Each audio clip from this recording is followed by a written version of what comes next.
Today we're starting the first section of Unit 7, which is all about triangles. So the first unit is Pythagorean theorem and its converse. Now you've heard of Pythagorean theorem before. It's a squared plus b squared equals c squared.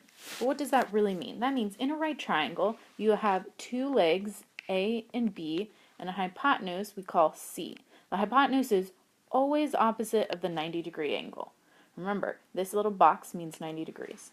Okay, so if we square side A and add it to side B, we're going to get side C. And that's true for every single right triangle.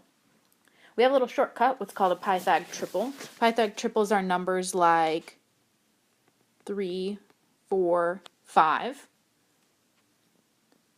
5, 12, 13, 8, 24, and 25. So what is a Pythag triple? A Pythag triple simply means that if we square side A, which in this case is 3, we get 9, plus 4 squared, which is 16, and it will equal our longest side,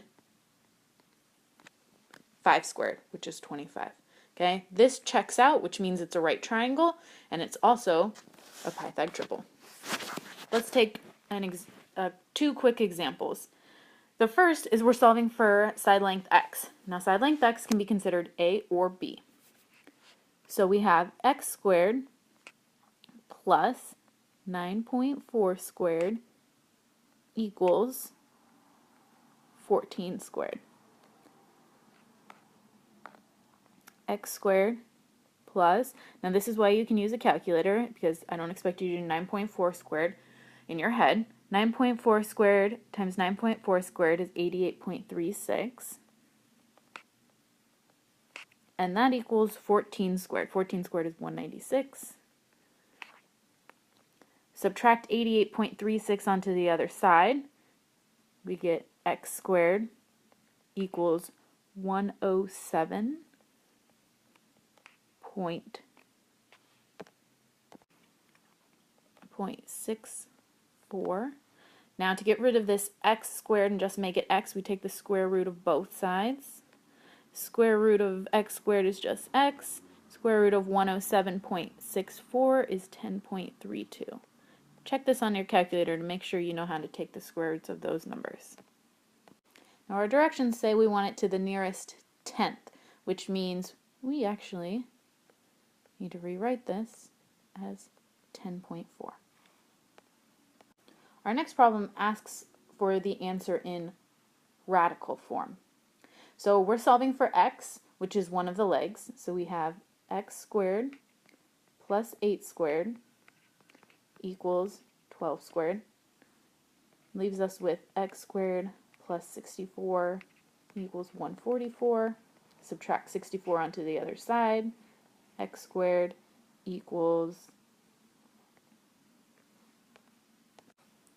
square root 80. Now in case you forgot, square root of 80 is the same thing as 16 times 5. We can take the square root of 16. What is it? 4. Final answer is 4 root 5. Let's look quickly at the converse of the Pythag theorem. In a triangle, if a squared plus b squared equals c squared, then the triangle is a right triangle. That's what we just learned.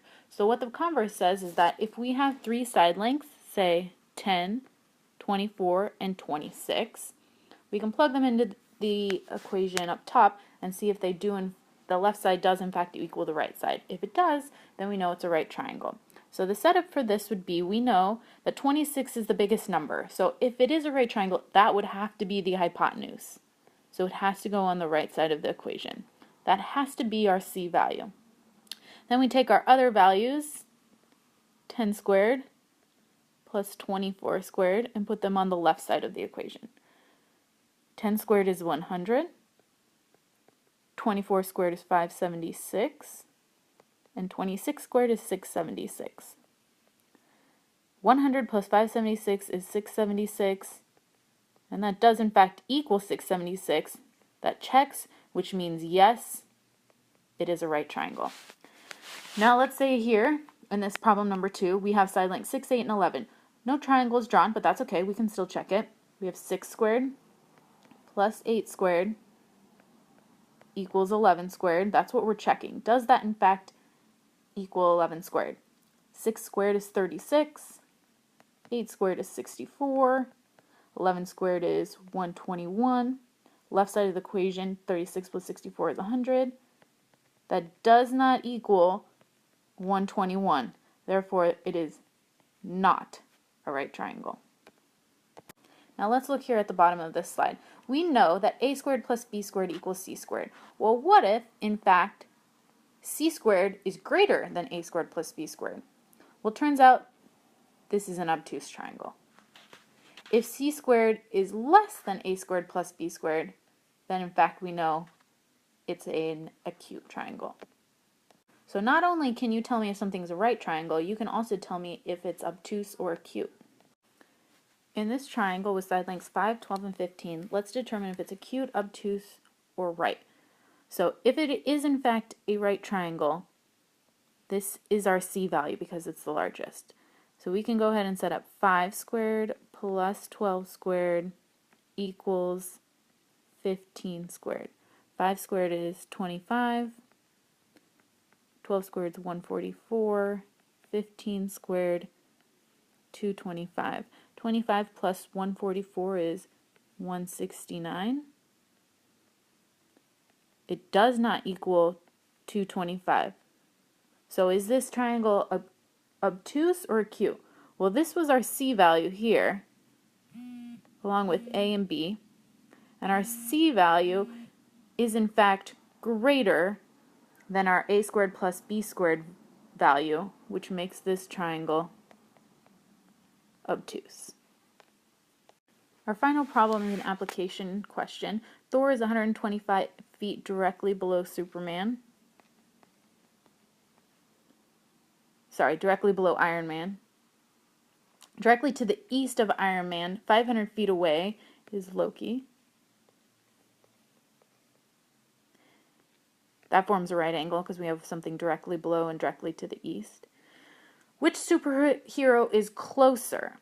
Well, we already know 500 feet, but we don't know this value. Let's call this x. Well, this is our hypotenuse, so we need to set up our Pythag theorem.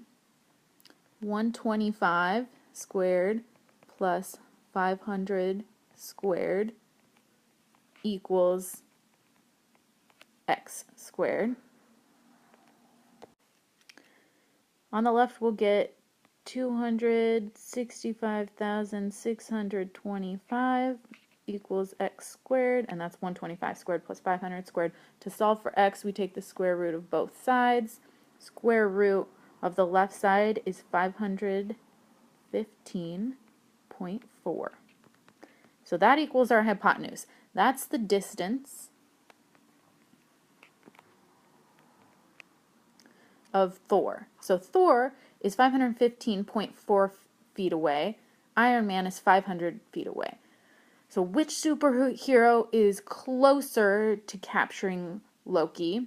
Well, 500 opposed to 515.4. It looks like Iron Man is 15.4 feet closer.